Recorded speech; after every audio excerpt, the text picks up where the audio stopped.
McFly, Kelly Collis are returning to the airwaves. I'm so excited for you. I'm looking at the app right now. Welcome back, Tommy and Kelly! The Tommy Show took pride in being an active member of the local community. Thrilled for you. And for making DC a happier place. Congratulations, Tommy and Kelly, on the launch of your new Tommy Show 2.0. Get on it, people. Share that out. And folks, it's the news we've all been waiting for. The Tommy Show, it's coming back. Live from DC, it's the Tommy Show. Broadcasting around the Beltway and beyond. Real fun DC. Starring Kelly Collis and Tommy McFly. Another hour of the Tommy Show starts now.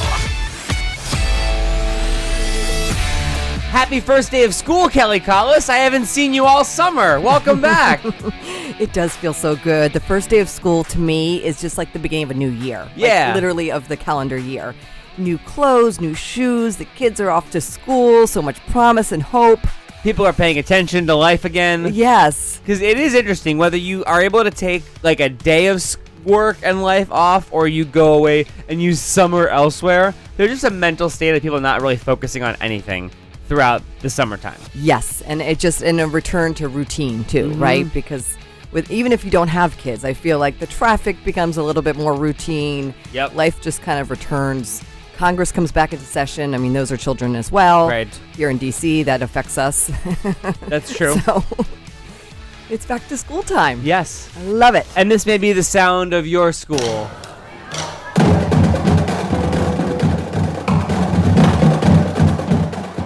That is at Quince Orchard High School in Montgomery County. We stole that from WTOP reporter Neil Augenstein is out there. Borrowed it. We're partners. We're allowed to borrow. I know, but I've got it off of his Twitter. And so I guess he's out there covering the first day of school because although our friends in Virginia have been back at school for a while now, Montgomery County, PG, and Arlington are all experiencing their first day of school today. Yeah, our Virginia friends, don't be like, we've been in school forever. We know. We've gone to a lot of schools. Yes. I think we hit the 10th school or 11th school on the teacher tour already. Yeah.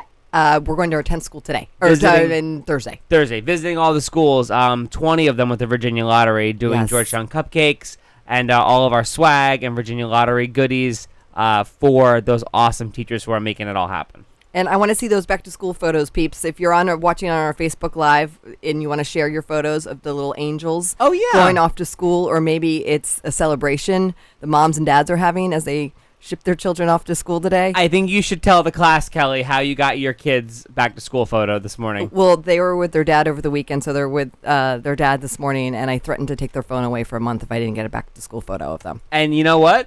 And I delivered. I got it at 6:58 of them all in their brand new clothes and shoes and ready to go. They know mom's not playing around. No, they actually listen to me. Threats do work. Are you going to post their back to school photo up, or do they have like photo embargo rules of like, Mom, they do have you can't post it? I can't put it on the Insta. I can put it on my Facebook. But in the Insta, because they're on Instagram, they don't like that I do that. I very rarely post with them on Instagram for that reason. Okay. I know. I have an 8th and a 10th grader. It gets complicated. Got it. I understand. Senior intern Little Fox, you're back to school too. I mean, you have been back to school for a while, right? Only a week. How's it going at AU? It's going pretty well. Awesome. I have my first...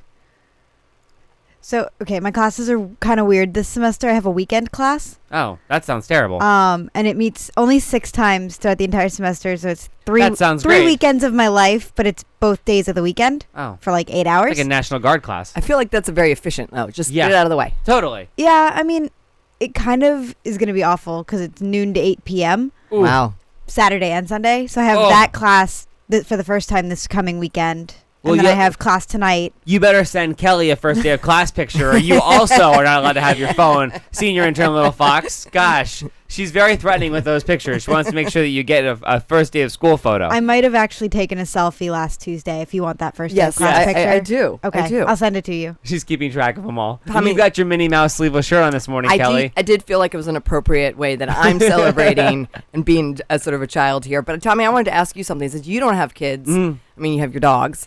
Did you get annoyed with all the photos that show up on the social with the first day of school? No, not at all. I think it's awesome. I think it's really cool to see all the picks up, and there is just like such hope and such promise. You were saying this, that like there's just that freshness to the year, and there's like a restart of things. I love it. I think it's great, and you can tell too that some parents are super extra when it comes to back to school, right? Like that 6-year-old did not coordinate that outfit and make the giant chalkboard, and then also the blow up behind them, and then the choreographed dance for Instagram on Boomerang.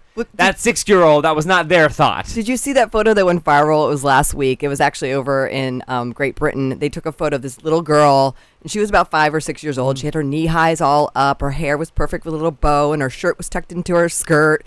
And that was before. And then mom took a photo of when she picked the child up. The child had one sock on. Her hair was a mess. Her shirt was all on green paint all over her. Where'd you get green paint? I don't even know how you got green paint. That was pretty funny. It was cute. Whose lunchbox is that? How did you switch lunchboxes? Totally. It falls apart quickly. So we're thinking about the peeps in the Bahamas this morning, and also our neighbors in Florida who are getting ready for Hurricane Dorian. They're tracking the path, all of the things. And once again, DC's own superhero, Jose Andres, is literally in the eye of the storm. He is down in the Bahamas with his World Central Kitchen. He was posting a bunch of videos on social. You can't really hear what's going on there. You just know that he's in the middle of everything. He's in the middle of all the wind and all the rain and all of the stuff going on.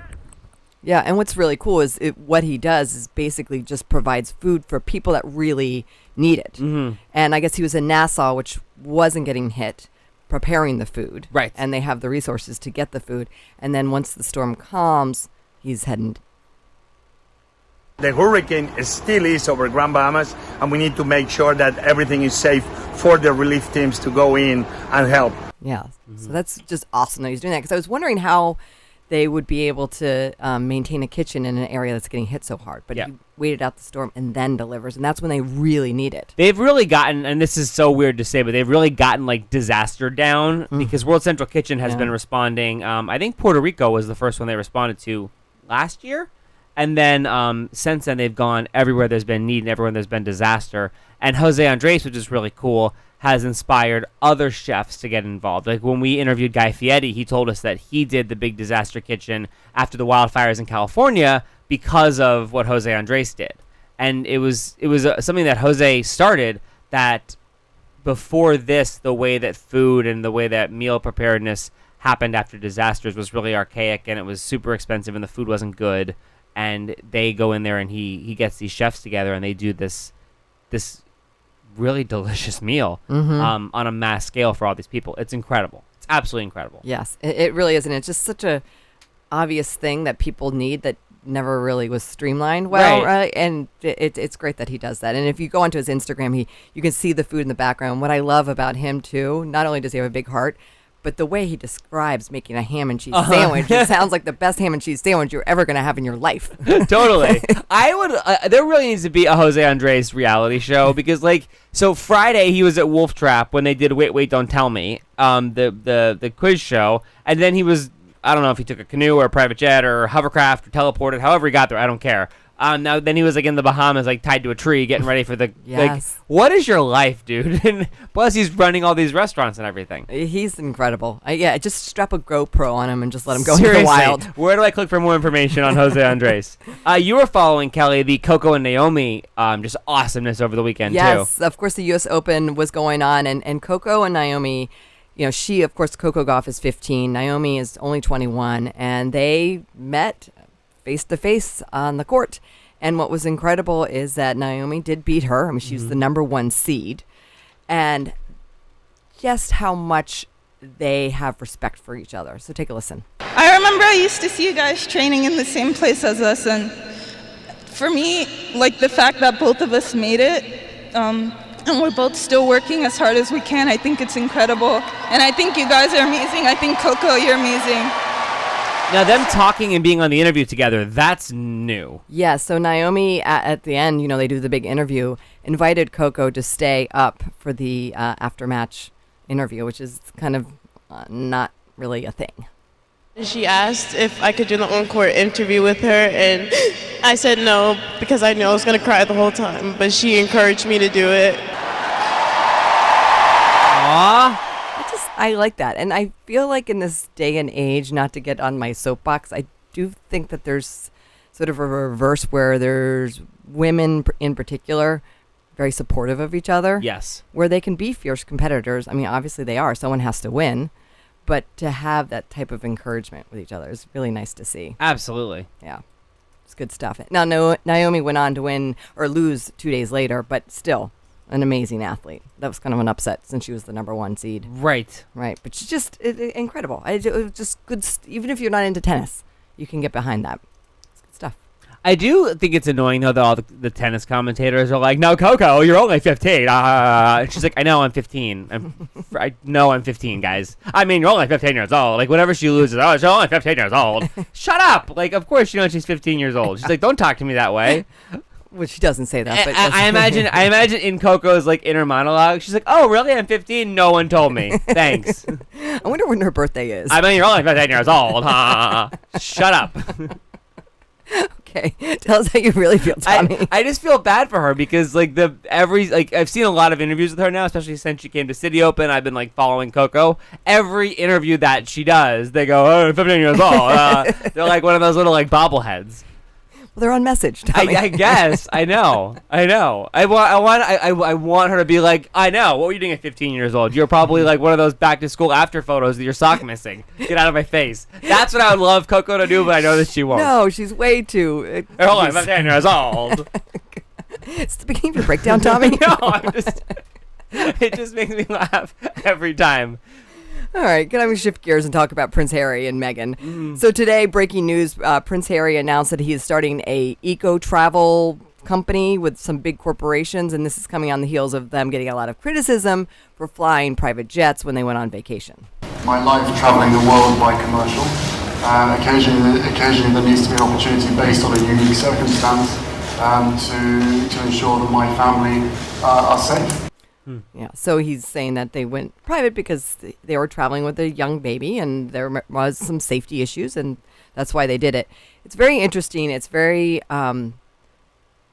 calculated, it seems to me, that Prince Harry and Meghan make this announcement just days after that trip. And now word is coming out that they've hired an American PR firm to handle their foundation work and to get their message out in the United States, which I think is very interesting as well. It does feel very American Celebrity Factory packaged and manufactured. A little bit. And I'm sure the palace, and whatever, they can do whatever they want, but I'm sure that this is so different than what the palace has ever had to deal with. It's just interesting to watch unfold. But I feel like if you're the Queen of England, just like any other grandmother, you let the grandkids do whatever the hell they want. So she's like, fine, whatever. And Charles is like, but mom. And she's like, what? Who cares? It's cool. It's fine. But you didn't let me do that. Right. And she's like, there's 78 people in line before he's king. Who cares? Whatever. It's fine. Just let it happen. But mom. Shh, quiet you. Is what I imagine happening. It would be interesting to see if Kate and William want to have another child just to knock Harry down the line. Kate and William have 74 children. Yes. They become like the couple who lives in a shoe. There's a dozen heirs before him. Yes. I think it's like they have 3 kids. Yeah. So I mean, yeah, I think that makes him number 7. Harry's number 7 in line. Yeah. Yeah. So there'd be some like serious like. Well, but if Charles dies off, and presumably he's going to die before the Queen does, so that takes 1 off. So that would be 6. You got a half a dozen there. I think you're good. Okay. And in that time, one of the 3 has to have a kid of their own, and then he's like, "That's true. Dunzo." That's true. For reals. Okay. Unless it becomes the plot of A Gentleman's Guide to Love and Murder, the musical, you should see it. It's amazing. I'm very uncomfortable with this. Okay, so I'm not like a big theater buff. I've heard. Yes, but my husband loves musicals, and maybe 2 or 3 years ago, he drugged me kicking and screaming to go see A Gentleman's Guide to Love and Murder that he had heard good things about when we were in New York. And like I went, and that was when I found out that a double vodka soda is the largest you're allowed to get at a play. And also I got Twizzlers and Milk Duds. Which just FYI, Twizzlers, not the most quiet candy to open up in the middle of a Broadway show. Anyway, I went in there being so salty and being like, oh, I hate everybody. And it was so good. But the premise is this peasant finds out that he's like 12th in line for the throne. And so he has a plot to like knock off all of the others in line for the throne. Okay. It's a comedy. But that's a relief. One guy plays all of the royals. Oh. So this one person plays like 12 parts, and this other guy like bumps them all off one at a time. So you're saying that it may be based on Harry? I mean, it could be. It could be. Or Meghan's PR firm. That's true. Maybe that's their directive. An American PR firm, man? You never know. You just never know. I want to talk about the Yeti that you spotted. Yes, a local DC icon in the wild at a bar on Friday night. We're going to get into this situation. I've never heard of this man, but apparently he's got quite the following.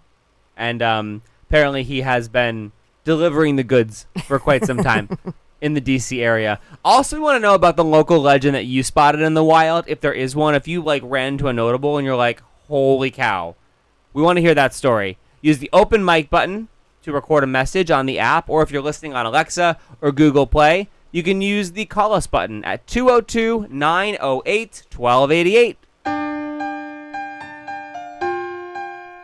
Have an awesome morning, fam. Thanks for watching. Get on the app, Alexa or Google Home, and it's 202-908-1288. See ya.